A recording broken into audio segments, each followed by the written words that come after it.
Мне позвонили на телефон с московского региона и представились сотрудниками Сбербанка. И сказали, что на мое имя был оформлен кредит на 285 тысяч. И сказали, что это мошенничество, мы вас направляем на службу безопасности, на нашу службу безопасности. Подозреваем, что этот кредит на ваше имя был оформлен сотрудником Сбербанка, поэтому прошу не разглашать, и вам позвонят из ФСБ. За разглашение, мне сказали, будет заведено на если разглашение будет, то на меня будет уголовное дело. За разглашение якобы сведений, да? Да.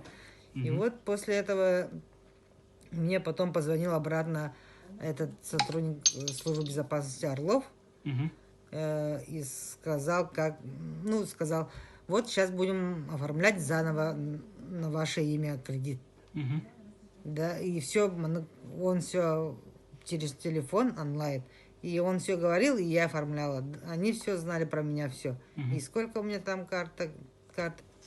Да, потом мне позвонили из 900, сказали, вот на ваше, И я сказала, да, я сказала, да. Вам с номера 900 позвонили или уведомление пришло? Сперва уведомление пришло, потом позвонили. На официальный номер 900, да? Да, официальный 900 просто номер позвонили. Позвонили, что сказали? Вам одобрен кредит. Ну, это вы уже под контролем мошенников действительно на себя кредит оформили? Да.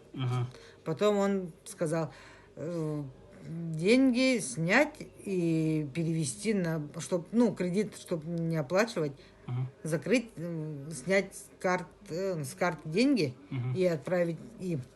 Кредит, который вы оформили? 285 тысяч я отправила, через банкомат. Потом сказали, еще у вас кредитная карточка есть, оказывается, и снимите оттуда тоже 138 тысяч, снимите и отправьте. Но я сказала, почему? Он сказал, чтобы мошенники не сняли обратно, счета деньги. Ввели вас в заблуждение, да? И вот я все вот эти деньги перевела на этот счет. Вы эти